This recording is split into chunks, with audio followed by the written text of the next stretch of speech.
Keluarga pasangan yang baru menikah nih Mbak Mimin, terutama para milenial, kan sekarang banyak nih ya pasangan muda di usia 20-an ya, bingung nih mau beli rumah dulu atau beli mobil dulu.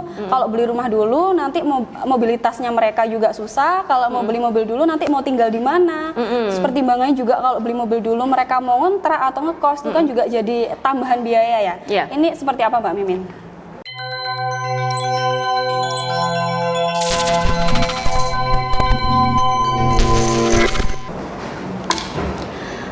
Halo Tribuners, kembali lagi bersama saya Lutfi Husnika di segmen finansial seputar perencanaan keuangan. Nah, hari ini kita akan membahas mengenai salah satu topik yang banyak banget nih dibahas di kalangan anak muda sekarang, yakni beli mobil dulu atau beli rumah dulu sih. Nah, sudah bersama saya salah satu perencana keuangan profesional, Mbak Mimin Susanto. Selamat siang Mbak Mimin. Selamat siang Lutfi. Gimana kabarnya Mbak Mimin? Alhamdulillah baik. Alhamdulillah baik. Panas banget ya Surabaya ya? Panas banget Mbak, memang akhir-akhir ini panasnya luar biasa ya Mbak ya. Betul. Nah Mbak, langsung aja nih, kita mau ngebahas soal beli rumah dulu atau beli mobil dulu nih. Seperti yang kita lihat banyak sekali anak-anak muda terutama yang lebih memilih beli mobil dulu ketimbang memikirkan untuk punya hunian. Nah kalau kita lihat mobil ini kan bukan termasuk kebutuhan primer nih ya Mbak Mimin ya, mengingat kebutuhan primer ini kan ada sandang, pangan, papan. Nah sekarang kan mengalami pergeseran menjadi sandang, pangan, kendaraan ya Mbak Mimin ya. Nah untuk melihat fenomena tersebut ini dari sudut pandang Mbak Mimin seperti apa sih? Sebenarnya punya kendaraan sih oke-oke aja ya. Tapi dengan catatan bahwa kendaraan atau mobil yang dia beli itu sebenarnya bukan hanya untuk gaya-gayaan aja, tapi memang dari pekerjaan dia membutuhkan mobilitas yang cukup tinggi, sehingga dia harus punya kendaraan sendiri. Jadi kalau pertimbangan dia dengan punya kendaraan meminimalkan kos untuk transportasi dan itu bisa lebih meningkatkan produktivitas dia sih oke-oke saja sih menurutku. Berarti untuk punya kendaraan dulu itu juga bukan sesuatu yang salah ya Tribuners, tapi kembali lagi disesuaikan dengan kebutuhan dan skala prioritasnya Mbak Mimin ya. Nah kalau kita lihat memang tren untuk punya kendaraan ini juga dipengaruhi oleh beberapa hal nih Mbak Mimin. Salah satunya nih kan kalau yang para milenial itu kan dilahirkan dari keluarga yang mereka itu punya anak mungkin cuma sedikit ya, cuma satu atau dua orang gitu. Ini kan juga mempengaruhi keluarganya, sehingga dia juga berpikir nih kalau untuk punya hunian dulu sepertinya belum urgent nih. Akhirnya dia berorientasi untuk punya mobil dulu. Nah tapi punya mobil ini juga beberapa kali mereka juga karena ingin sebagai sebuah apresiasi diri atau untuk menambah kepercayaan diri, menambah prestisnya dia gitu ya Mbak Mimin. Nah melihat hal yang ini tuh seperti apa Mbak Mimin? Ya kembali lagi kayak tadi ya, sebenarnya sih sah-sah aja kita punya kendaraan, tapi catatannya adalah bahwa memang dengan dia memiliki kendaraan, produktivitas dia semakin tinggi, dan sebenarnya dengan dia punya kendaraan mungkin malah menekan kos untuk transportasinya dia. Karena sebenarnya kan di Surabaya transportasi juga sudah lumayan bagus ya. Ada istilah taksi, ada bus Surabaya, ada Grab, ada Gojek dan lain-lain gitu kan. Jadi artinya sebenarnya ketika dia hitung-hitungan, kalau aku punya mobil, karena ternyata bawaannya banyak ternyata gitu kan, kalau aku harus misalnya harus selalu naik kendaraan umum, aku harus selalu panggil taksi online atau taksi biasa, kosnya ternyata lebih tinggi. Nah nggak masalah sih, anggap dengan dia punya kendaraan itu dia menambah tanggung jawab dia, apalagi kalau misalnya dia ternyata ngambilnya dengan cara mencicil gitu ya. Nah, mencicil. Nah, kalau seperti itu, karena saya lihat sebenarnya kebanyakan anak muda sekarang sudah berani untuk lebih punya hutang. Bukannya tidak boleh, boleh-boleh aja punya hutang asal tahu aturannya kan. Nah, kalau punya hutang itu kan cicilannya itu sebenarnya tidak boleh lebih dari 30% income-nya dia. Gitu. Nah, itu aturan pertamanya. Terus kedua, tetap dia harus punya untuk proteksi. Proteksi itu paling tidak asuransi kesehatan atau misalnya BPJS. Pastikan punya itu. Karena nanti kalau dia kan muda belum tentu sehat terus kan. Karena Betul. sakit itu bisa terjadi karena apapun faktornya, Tanpa apalagi memandang dalam usia. Iya, apalagi kalau kondisi pandemi kayak kemarin kayak gitu, moga-moga setelah ini kan sudah hilang tuh pandeminya kan kayak gitu. Nah, jadi dia harus punya proteksi, kemudian dia harus punya dana darurat. Dia harus punya dana darurat walaupun masih lajang, dia paling tidak punya 3 kali dari income-nya. 3 bulan dari income yang dia hasilkan setiap bulannya. Terus baru dia kemudian memikirkan untuk berinvestasi. Nah, kalau investasi ini kan biasanya kan kadang anak-anak sekarang kan begitu ditawarin temen, kalau kayak sekarang banyak tentang cryptocurrency, Iya, betul. atau main saham, atau yang hal-hal yang lagi ngehit sekarang kan kayak gitu. Nah, seharusnya belajar dulu prinsipnya investasi seperti apa. Jadi tetap harus tetap belajar. Tahapannya tadi harus dilalui. Investasi itu setelah dia sudah punya proteksi, dia sudah punya tabungan dana darurat, baru dia bisa untuk memikirkan berinvestasi di apapun, terserah sih. Asal dia juga harus belajar dulu sih tentang investasi. Oke, nah Tribuners, tadi kan Mbak Mimin sudah menjelaskan nih bahwa memang perlu adanya skala prioritas ya Mbak Mimin ya. Kalau membahas soal ambil mobil yang dicicil dari Mbak Mimin, katakanlah seseorang itu punya penghasilan yang mungkin rata-rata ya, bukan yang tinggi banget. Kemudian dia pengen banget nih punya mobil, akhirnya memutuskan untuk dia nabung, mungkin ketika dia punya uang yang cukup untuk bayar DP, di akhirnya DP dan ambil mobil. Padahal untuk kebutuhan sehari-harinya dia masih belum tahu nih, tapi mikirnya, alah nggak apa-apa, ini yang penting aku cukup buat bayar ini, nanti pasti ada lagi. Nah, yang seperti ini gimana nih Mbak Mimin? Nah, kalau kayak gitu ya harusnya jangan ya, karena tadi kita harus ingat bahwa ketika kita punya cicilan hutang, aturannya itu maksimal 30% dari income kita. Dari income. Mungkin memang kita, apalagi sekarang misalnya ada promo DP, misalnya cuma 10 juta, 15 juta, kayaknya terjangkau banget. Tapi kan cicilannya juga lumayan besar. Misalnya kayak tadi, misalnya income-nya per bulan, kalau rata-rata berapa kira-kira? Katakanlah rata-rata UMK gitu. UMK gitu ya. Kan habis buat cicilan. Iya, betul. Bisa jadi 60-70% untuk cicilan. Terus bagaimana dia akan menghidupi dirinya? Bagaimana dia mau bisa menyisihkan uang untuk tabungannya? Padahal dengan dia misalnya sudah punya hutang saat sekarang, itu dia punya kewajiban-kewajiban yang harus dia penuhi. Contoh, dia harus melakukan cicilan tepat waktu. Kalau tidak nanti kena denda. Kalau dia sampai menunggak, dia nanti kena, kalau zaman dulu namanya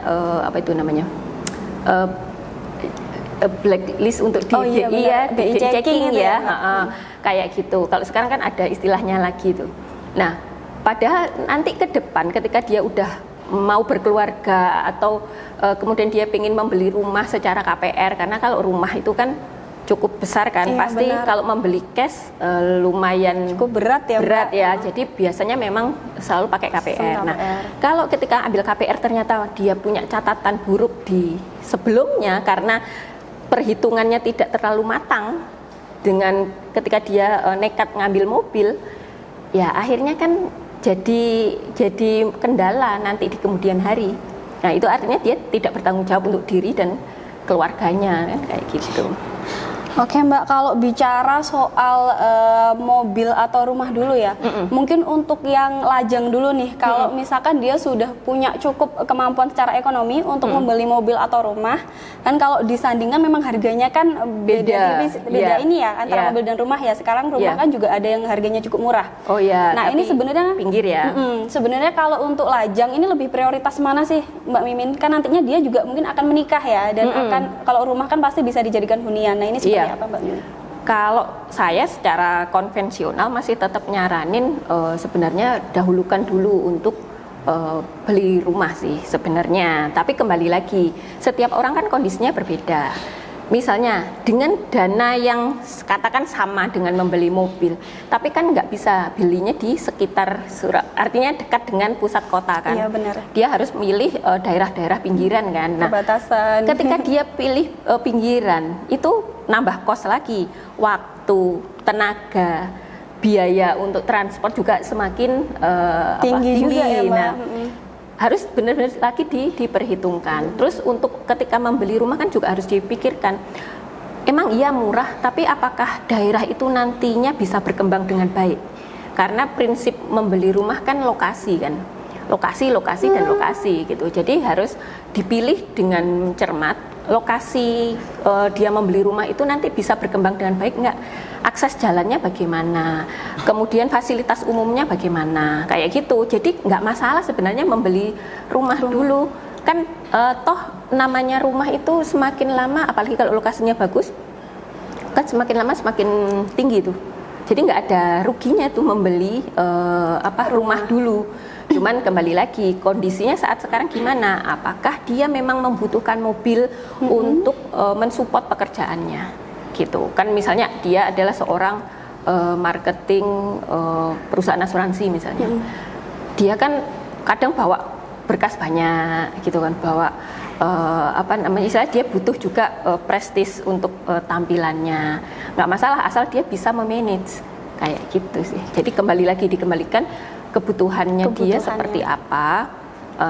Kalau dia mau beli rumah ya tidak ada salahnya juga gitu. Nah, soal beli rumah nih Mbak Mimin, kadang yang jadi kekhawatiran ketika masih lajang ya, kan saya belum tentu mau tinggal di kota ini, saya belum tentu mau tinggal di kota itu, akhirnya jadi pertimbangan, jangan beli rumah dulu lah. Padahal kan seperti yang Mbak Mimin bilang, nilai properti itu kan terus naik ya Mbak setiap tahun. Lah ini seperti apa Mbak? Kembali lagi secara konvensional, sebenarnya manusia itu tetap butuh tempat untuk pulang, iya kan? Sejauh-jauh dia merantau, dia pasti pingin pulang ke tempat dia dulu dibesarkan. Iya kan? Nah, jadi kembali lagi tidak ada salahnya sebenarnya kalau memang sudah cukup ada dana dan kemampuan untuk membeli rumah, beli aja. Walaupun nanti dia memang pekerjaannya mobile ke sana ke sini. Bahkan sekarang kan pekerjaan tidak hanya dikerjakan di kantor, dia bisa sambil liburan sambil bekerja. Anak-anak sekarang kan kayak gitu, tapi tetap harus dipikirkan ketika nanti dia suatu saat tua, pasti dia pingin kembali ke tempat dan dia butuh rumah untuk kembali kayak ke gitu, kampung kan. halaman gitu ya Mbak ya. Jadi kalaupun sekarang karena sudah ada kesempatan dan kemampuan untuk beli rumah, beli aja. Toh properti itu kan selalu naik kan. Nilainya kan selalu naik berdasarkan mengikuti tahun dia berjalan, apalagi kalau lokasinya memang bagus, memang strategis ya. Strategis. Itu jadi investasi jangka panjang kan, kayak gitu. Nah, Tribuners, ada yang perlu di-highlight nih. Jadi nggak ada salahnya kok kalau misalkan sebagai milenial yang masih lajang beli rumah dulu tuh nggak ada salahnya. Seperti yang Mbak Mimin paparkan tadi bahwa memang mungkin saja pekerjaan bisa mobile, tapi pada dasarnya setiap manusia pasti butuh tempat untuk pulang. Nah, yang kedua, properti rumah ataupun hunian ini nantinya juga bisa dijadikan investasi nih kalau memang belum ditempati. Oke, nah kalau soal ini Mbak Mimin, kembali lagi ke mobil untuk pencapaian, mobil sebagai bentuk pencapaian nih Mbak Mimin. Padahal kan ini belum mendesak ya. Nah, ini sebenarnya kapan sih kita boleh membeli mobil nih dalam keadaan kondisi finansial yang seperti apa Mbak Mimin? Sebenarnya idealnya sih secara finansial dia sudah mapan ya. Apalagi kalau misalnya ternyata dia harus membelinya dengan mencicil tadi. Pastikan bahwa cicilannya itu hanya 30% maksimal dari income-nya dia, kayak gitu. Kalau memang dia mencicil, lebih baik kan belinya cash, malah dia nggak punya beban. Ya, kalau masa muda udah ada beban kan pasti nggak enak kok. Enakan kalau nggak ada beban gitu. Iya bener sih Mbak. Iya, bebannya nanti aja kalau udah berkeluarga. Gitu. Jadi mending sebenarnya daripada punya cicilan mobil, mending dananya ditabung, diinvestasikan, pilih instrumen investasi yang bagus. Makanya perlu juga kita menyisihkan dana untuk belajar. Ambil aja kursus-kursus tentang investasi atau tentang perencanaan keuangan, atau belajar dulu lah intinya kalau mau memutuskan misalnya untuk berinvestasi, karena jangan sampai kita terjebak di tempat-tempat investasi yang bodong kayak gitu. Betul. Nah, tadi kita sudah bahas dari pemilihan rumah dulu atau mobil dulu sih bagi lajang. Nah, kalau bagi keluarga pasangan yang baru menikah nih Mbak Mimin, terutama para milenial, kan sekarang banyak nih ya pasangan muda di usia 20-an ya, bingung nih mau beli rumah dulu atau beli mobil dulu. Kalau beli rumah dulu nanti mobilitasnya mereka juga susah, kalau mau beli mobil dulu nanti mau tinggal di mana. Pertimbangannya juga kalau beli mobil dulu mereka mau ngontrak atau ngekos, itu kan juga jadi tambahan biaya ya. Ini seperti apa Mbak Mimin? Setiap orang kan beda kondisinya. Jadi kalau misalnya dia terpaksa harus membeli mobil dulu, tapi dengan perhitungan bahwa dalam jangka waktu sekian tahun dia mampu untuk mengumpulkan dana membeli rumah, why not, nggak apa-apa.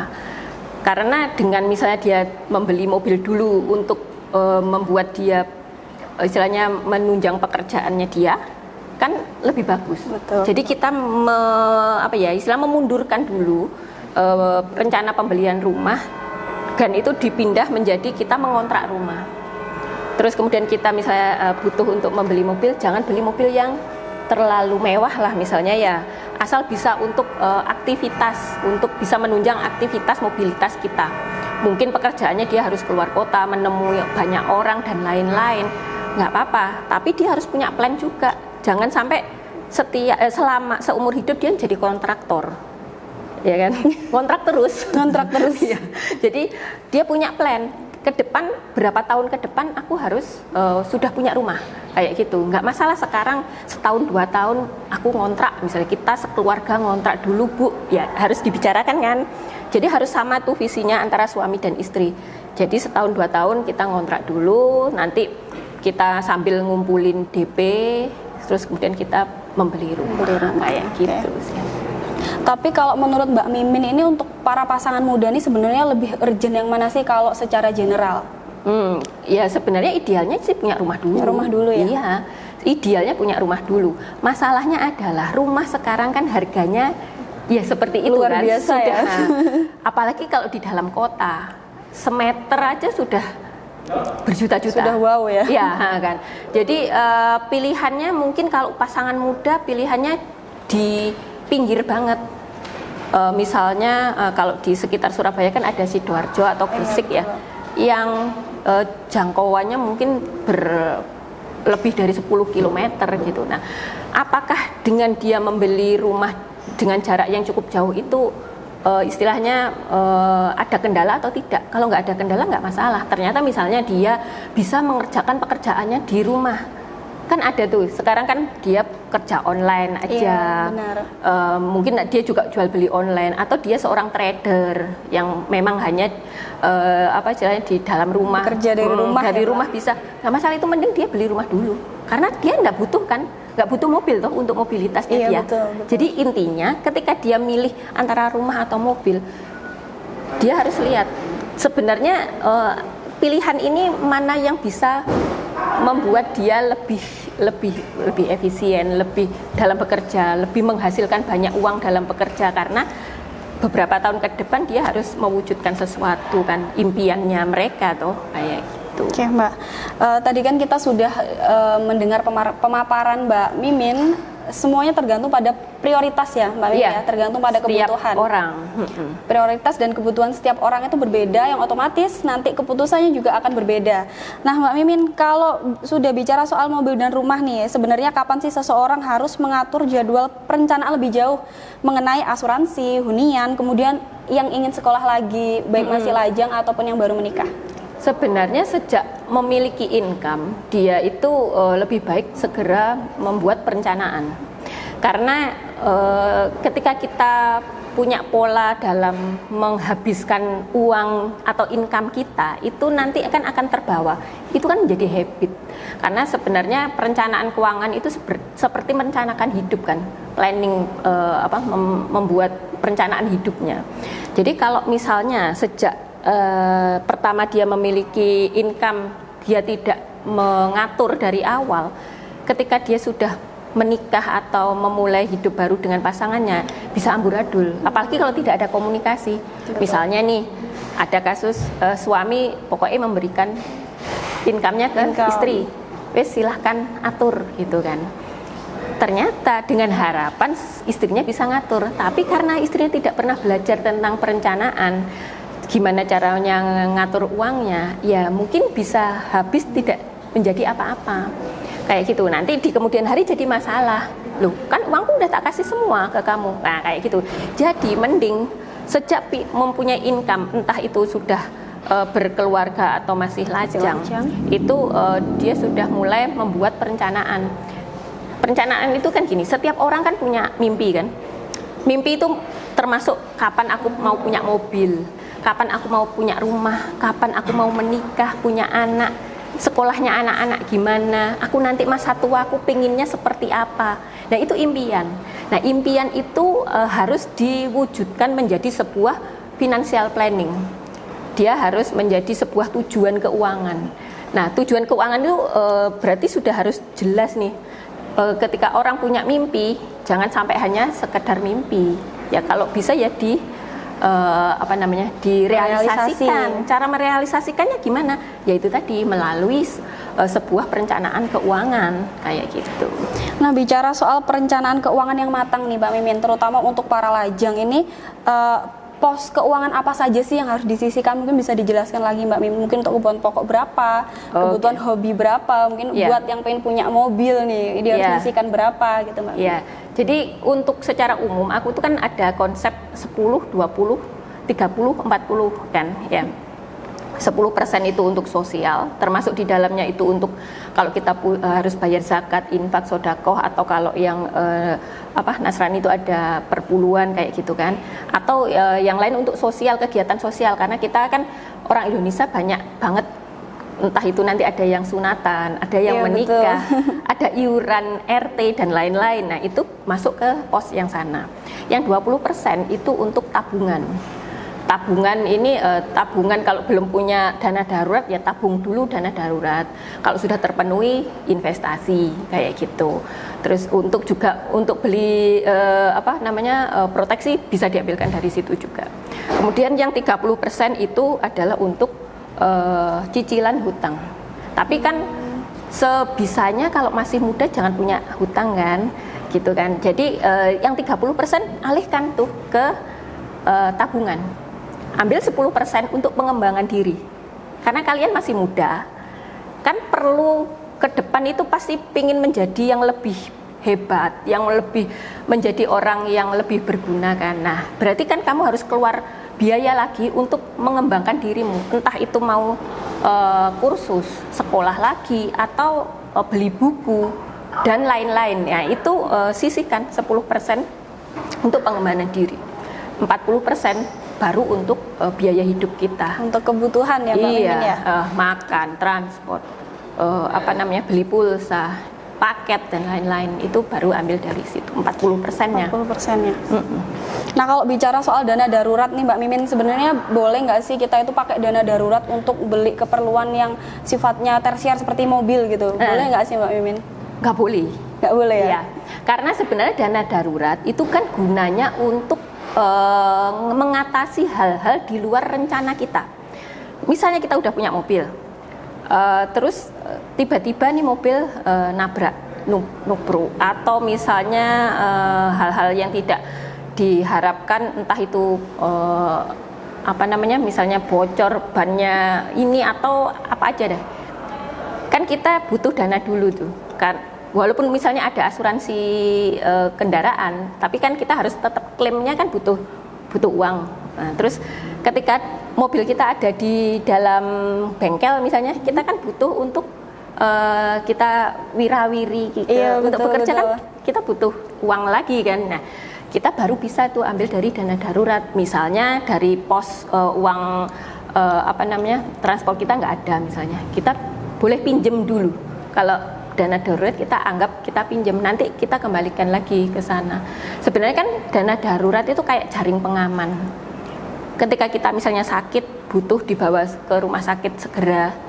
Mungkin kalau kita punya kartu BPJS ternyata kita butuh harus rujuk, sudah nggak ada waktu lagi lah untuk mencari rujukan, atau kita nggak ada istilahnya, karena BPJS kan kita harus butuh proses kan, wes nggak usah pakai, nah bisa ambil dari dana darurat. Atau kalau kita punya asuransi kesehatan biasa tapi hanya cover untuk rawat inap, padahal ternyata kita nggak perlu rawat inap, nah itu kita ambil dari dana darurat kayak gitu. Nah Mbak Mimin, apa sih yang terjadi ketika kita justru ambil dana darurat itu untuk membeli atau membayar kebutuhan seperti mobil, rumah, seperti itu? Gimana nih yang terjadi terhadap finansialnya dia ke depannya? Karena dana darurat itu kan kayak jaring pengaman. Ya rasanya kalau kita lagi main flying fox di bawah kita nggak ada jaring pengamannya, gimana rasanya? Rasanya deg-degan masih. Nah, kayak gitu. Sama ketika kita tidak punya dana darurat, kita tidak punya asuransi kesehatan, kita itu rasanya merasa kayak apa ya? Tidak nyaman gitu loh. Menjalani hidup itu tidak nyaman. Kayak gitu. Apalagi misalnya dana darurat kita untuk beli mobil misalnya. Padahal ternyata mobil itu hanya untuk ditaruh di dalam garasi rumah kita gitu. Hanya untuk nunjukin ke teman atau ke tetangga bahwa aku lo bisa beli kalau mobil. Kita punya, gitu ya. Kan buat apa? Kan kayak gitu. Jadi mending tetap minimal sebenarnya dana darurat itu kita miliki 30%. 30% dari kebutuhan. Oh, dari kebutuhan. Iya, jadi misalnya nih income kita per bulannya 10 juta misalnya. Berarti sebenarnya kalau lajang itu harus punya 3 kalinya kan. Ya, tapi kita punya 1 kalinya aja masih oke. Aman. Masih aman. Kita selisihnya kita cicil dikit-dikit sambil kita larikan untuk misalnya kita mau investasi, mau ya itu tadi misal diajak teman main saham, beli reksadana atau kripto dan lain-lain masih oke lah. Gitu. Kalau Mbak Mimin sendiri memandang pergeseran kebutuhan terutama di kalangan milenial soal awalnya sandang pangan papan jadi sandang pangan kendaraan ini seperti apa sih Mbak? Apakah membawa dampak positif atau membawa dampak yang justru bakal merugikan nih untuk para milenial? Kembali lagi, kalau misalnya dia punya kendaraan itu untuk menunjang mobilitas dan produktivitas dia, saya yakin itu sesuatu yang bagus. Justru sesuatu yang bagus iya, ya. Tapi kalau hanya untuk gaya-gayaan, ya wassalam, gitu kan. Jadi ya itu tadi, kalau memang itu untuk menunjang produktivitas dia, mobilitas dia harus memang cukup tinggi, harus kesana kesini, ya itu nggak masalah sih. Boleh-boleh aja. Nah terakhir nih Mbak Mimin, apa sih pesan untuk para milenial dan anak muda terkait bijak dalam dalam perencanaan finansial mereka, terutama dalam memilih mobil atau rumah dulu nih?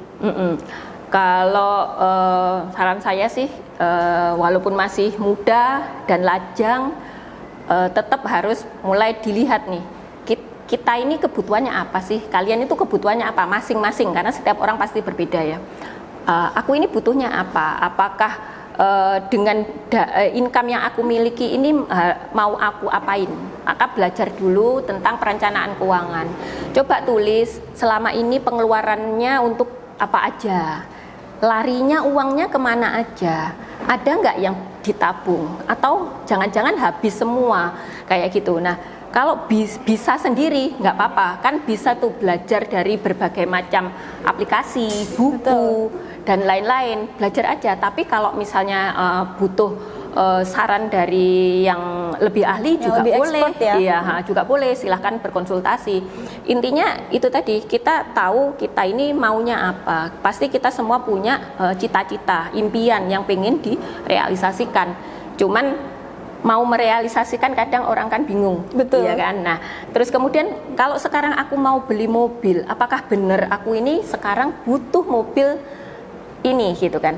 Kalau aku memang butuh sekarang, cukup nggak? Kalau memang aku harus mencicil, incomeku cukup nggak? Karena tadi kan harus diingat bahwa cicilan, kalau punya cicilan hutang maksimal 30% dari income. Jangan sampai nanti kualitas hidup kita menurun.